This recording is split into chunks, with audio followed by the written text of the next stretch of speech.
બાળમિત્રો, કેમ છો બધા? મજામાં છો ને? હા, તો સરસ. ચાલો, આજે આપણે ગુજરાતી વિષયમાં કયો પાઠ લખતા હતા? કોને યાદ છે બધામાં? કહો તો બધા જ. હા, આપણે પાઠ 3 મહેનતનો રોટલો લખતા હતા. તો ચાલો બધા જ પાઠ 3 મહેનતનો રોટલો અને એમાં કયો પ્રશ્ન નંબર લખતા હતા એ બુકમાં ખોલીને બતાવો તો મને. અરે વાહ, બધાને યાદ છે. હા, પ્રશ્ન નંબર 12. જો પ્રશ્ન નંબર 12 શું છે? નીચેના શબ્દોને શબ્દકોશની કક્કાવારીના ક્રમમાં ગોઠવો. બાળકો, બધાને મળી ગયો ને પ્રશ્ન નંબર 12 અને પાના નંબર 15 ઉપર છે. તો ચાલો આપણે કક્કાવારીના ક્રમમાં શબ્દોને ગોઠવશું. તો જુઓ, એમાં પહેલું આપેલું છે મહારાજ, ઓજાર, સાધુ, મોચી, પગરખા અને પૈસા. તો હવે આપણે કક્કાવારીના ક્રમમાં ગોઠવવાના છે. તો પહેલાં આવે બાળકો સ્વર અને પછી આવે વ્યંજન. તો આમાં સ્વરથી બનતો કોઈ શબ્દ આપેલો છે, જુઓ તો. હા, ઓજાર. તો આપણે પહેલાં લખીશું ઓજાર. તો લખો બધા ઓજાર. બાળકો, સરસ મજાની અક્ષરે અને પેન્સિલથી લખવાનું છે ઓજાર. પછી કયો શબ્દ આવશે, જુઓ તો બધા જ. પ આવે. તો જો આમાં પ થી બનતા બે શબ્દો છે, પગરખા અને પૈસા. તો એમાં પહેલા પગરખા આવશે કે પૈસા? હા, એક સરખા શબ્દ હોય તો આપણે બારાક્ષરી પ્રમાણે જોવાનું ને, કક્કો બારાક્ષરી એના પ્રમાણે જોવાનું. તો હવે પહેલા આવશે પગરખા. તો લખો બધા પગરખા.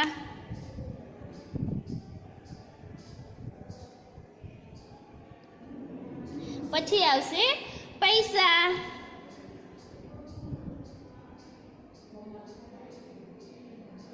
પછી જુઓ, પછી કયો શબ્દ આવશે બાળકો? હા, પ પછી મ આવે છે. તો જુઓ બાળકો, મમાં પણ એમ જ છે, બે શબ્દો આપેલા છે. મથી બનતા બે શબ્દો છે, મહારાજ અને બીજું છે મોચી. તો આમાં પણ આપણે પહેલા બારાક્ષરી પ્રમાણે જોશું. તો પહેલા શું આવશે? હા, મહારાજ. તો લખો બધા મહારાજ.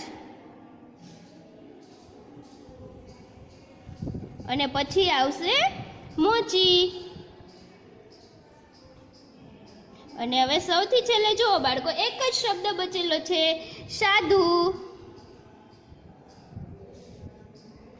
હવે આપણે બીજું જોઈશું. તો એમાં પણ જુઓ, પેલું નવાઈ, રૂપિયો, વાયદો, બેફિકર અને દુનિયા. તો હવે આપણે એમાં પણ લખીશું. તો પહેલા સૌથી પહેલા શું કયો શબ્દ આવશે બાળકો? હા, સરસ, દુનિયા. લખો. હવે તો તમને બધાને ક્રમમાં ગોઠવતા શબ્દો આવડી ગયા ને? ચાલો, દુનિયા પછી કયો શબ્દ આવશે? હા, નવાઈ. નવાઈ પછી હા, બ થી બને છે, તો બેફિક્ર.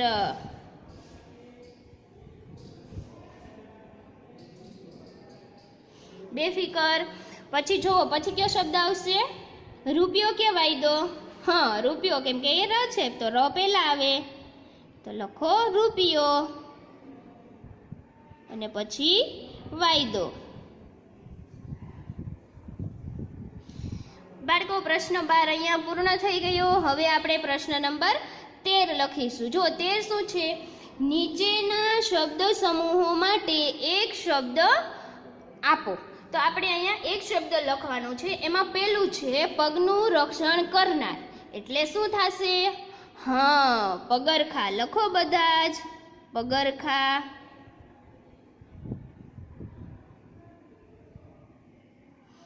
પછી બીજું છે સ્પર્શ માત્રથી લોઢાને સોનામાં બદલી નાખનાર મણી. એટલે કઈ મણી થશે બાળકો? આપણે જો સાધુએ પોતાની જોડીમાંથી એક મણી કાઢી હતી બહાર, ઓજારને સોનાના બનાવવા માટે. એ મણી કઈ હતી? હા, પારસ મણી. લખો બધા.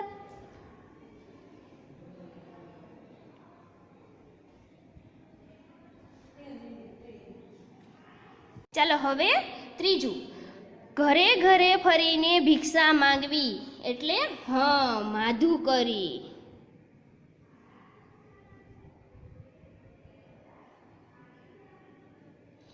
પછી છે પોતાના બાવડાના બળથી પોતાનું ભાવિ ઘડનાર, એટલે આપકર્મી.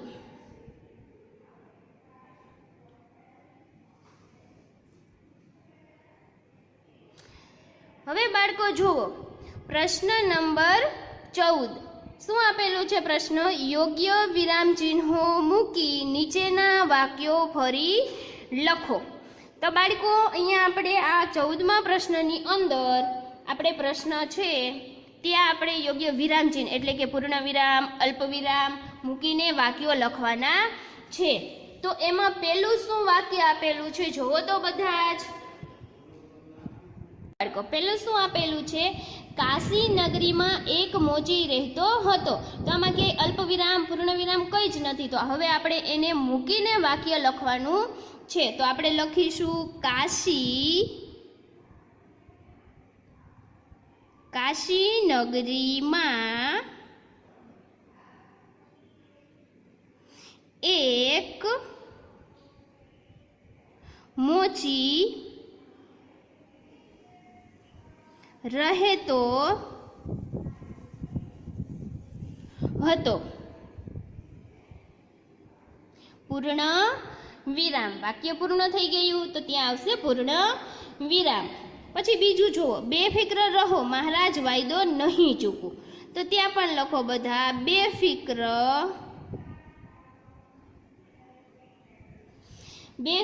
રહો મહારાજ. પછી આવશે અલ્પ વિરામ, વાયદો નહીં ચૂકું, પૂર્ણ વિરામ. બાળકો હવે ત્રીજું વાક્ય, કેમ મૂંગા થઈ ગયા? તો અહીંયા જુઓ પ્રશ્ન પૂછે છે તો પાછળ કઈ નિશાની આવશે? હા, પ્રશ્નાર્થ ચિહ્નની. તો લખો કેમ મૂંગા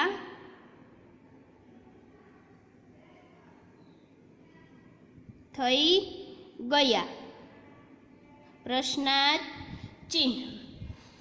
પછી ચોથું છે બાળકો, આવું મફતનું સોનું શું કરવું છે? તો આ પણ એક પ્રશ્ન છે. તો આપણે ત્યાં પણ પાછળ કઈ નિશાની આવશે? પ્રશ્નાર્થ ચિહ્નની. તો લખીએ બધા આવું મફતનું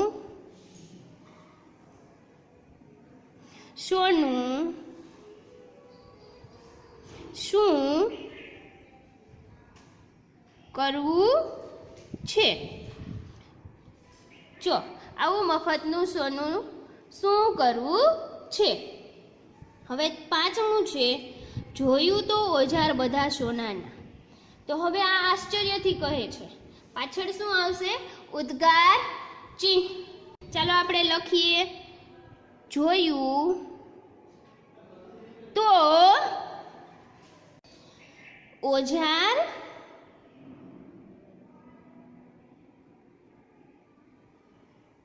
બધા સોનાના, ઉદ્ગાર ચિહ્ન. જો જોયું તો ઓજાર બધા સોનાના છે ને બાળકો, બધા જ વાક્યો શેલા. તો હવે છઠ્ઠું વાક્ય જોઈએ, તું તો બહાદુર સસલી જોઈને ભાગ્યો. તો ત્યાં આપણે લખીશું તું તો બહાદુર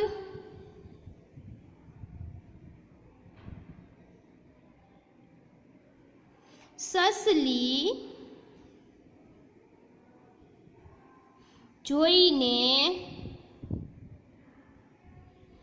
ભાગ્યો.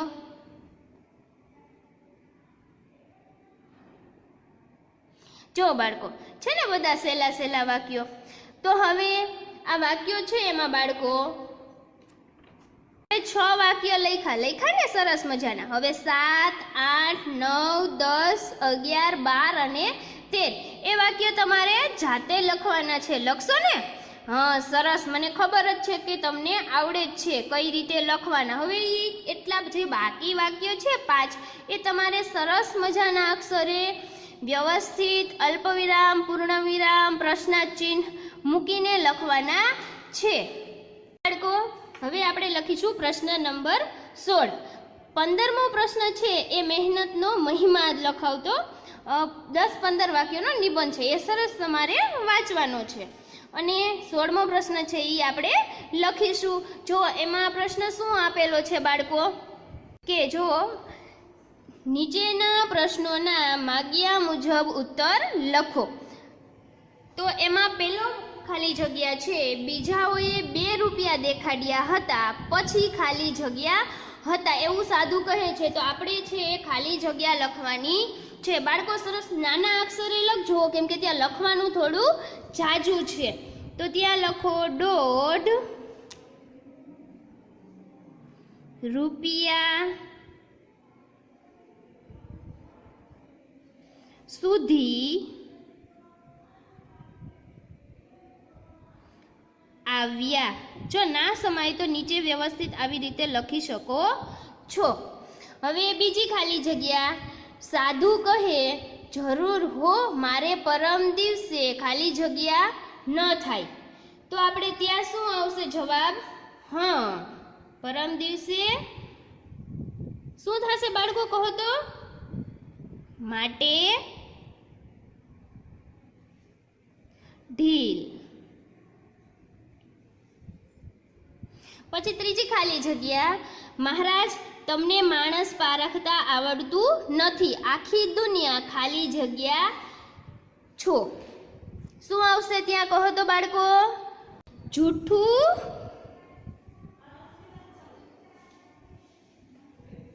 જૂઠું બોલે છે એમ જ તમે માનો છો.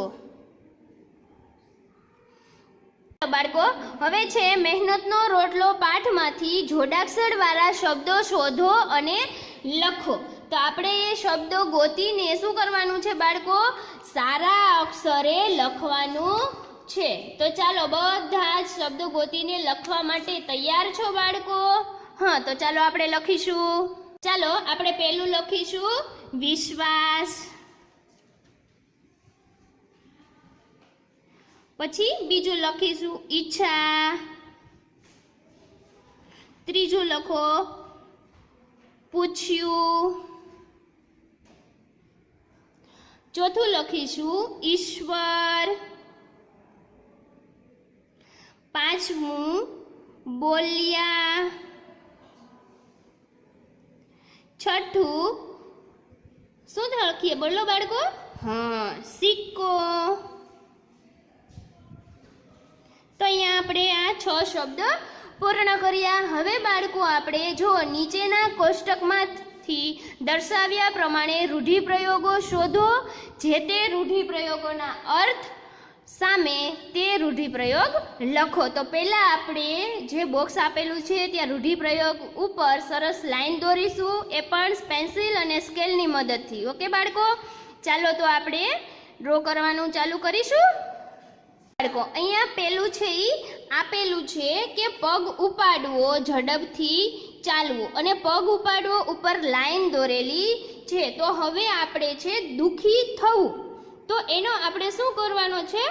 હા, રૂઢિપ્રયોગ શોધવાનો છે. દુઃખી થવું એટલે એનો અર્થ આપણે શું કરીએ? જીવ બાળવો. તો હવે આમાં જુઓ જી, આમાં ક્યાં લખેલું છે જીવ બાળવો એમ? હા સરસ, જુઓ અહીંયા છે ને જીવ બાળવો. તો આપણે ત્યાં સ્કેલથી વ્યવસ્થિત ડ્રો કરીશું.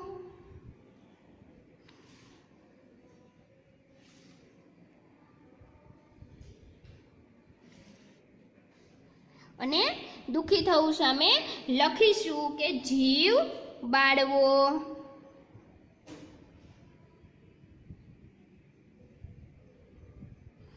પછી છે બીજું, બેદરકારીથી બાજુમાં મૂકવું.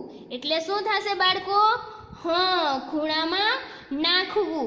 તો જુઓ ઉપરથી ત્રીજી લાઈનમાં છે ને અહીંયા ખૂણામાં નાખવું, તો આપણે ત્યાં પણ સ્કેલથી સરસ દોરીશું.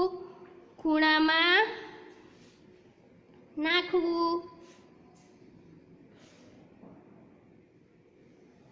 અને સાથે સાથે લખતા પણ જાશું.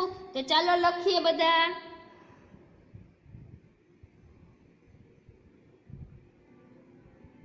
ખૂણામાં નાખવું.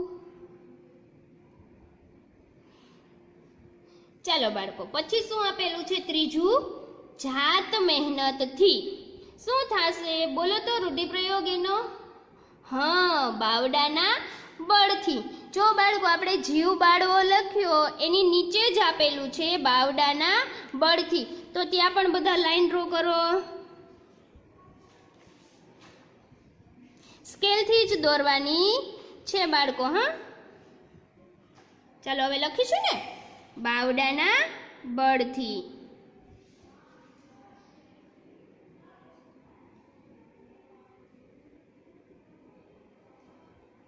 જો પછી ચોથું છે શ્રમ કર્યા વિના નિરાતે ઉપભોગ કરવો. કહો તો ત્યાં શું લખવાનું થશે બાળકો? હા, બેઠા બેઠા ખાવું. તો જો પગ ઉપાડવો લખેલું છે એની બાજુમાં જ આપેલું છે, જો છે ને બેઠા બેઠા ખાવું. તો આપણે ત્યાં લાઈન ડ્રો કરીશું.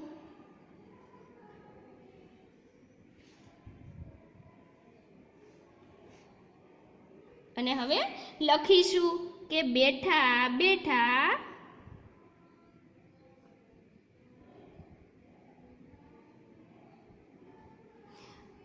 ખાવું.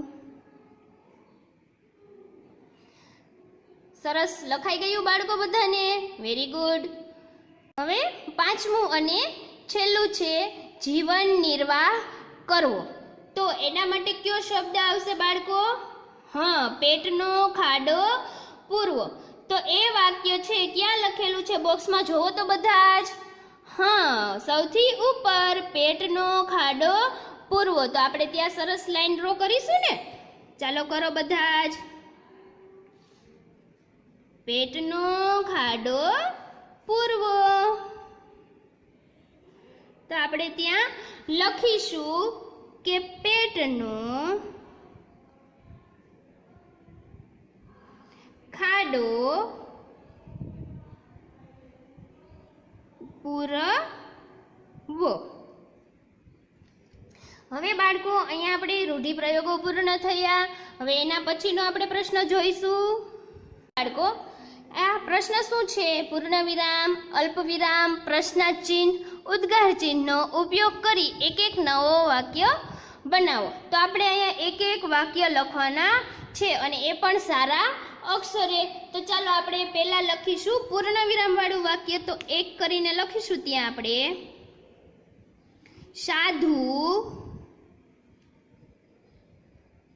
સાધુને નવાઈ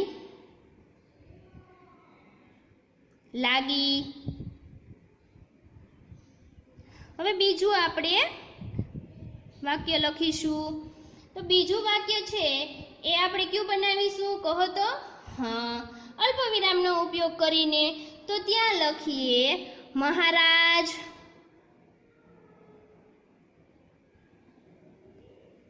અલ્પ વિરામ તમને માણસ પારખતા આવડતું નથી. હવે ત્રીજું વાક્ય છે જે પ્રશ્નાર્થ ચિહ્નથી આપણે બનાવીશું. લખો બધા. નાહક શું કામ ધક્કા ખાઓ છો? પ્રશ્નાર્થ ચિહ્ન શું કહે છે? નાહક શું કામ ધક્કા ખાઓ છો? હવે છેલ્લું ઉદ્ગાર ચિહ્નથી આપણે બનાવીશું. લખો મોચી ભગત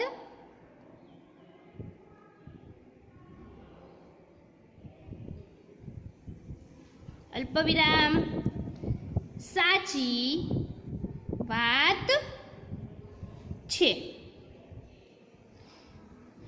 બાળકો, અહીંયા આપણો આ પાઠ છે મહેનતનો રોટલો એ પૂર્ણ થાય છે. આશા છે કે તમે બધાએ 1 થી 3 પાઠ ગુજરાતીમાં સારા અક્ષરે લખી લીધા હશે. અને જો કોઈને ત્રીજો પાઠ લખવાનો બાકી હોય તો સરસ વિડીયો જોઈને અથવા તો પીડીએફમાંથી જોઈને સારા અક્ષરે લખી શકો છો, પણ આપણે લખી લેવાનું છે. તો હવે આપણે ફરી મળીએ, ત્યાં સુધી બધાને મારા જય શ્રી કૃષ્ણ.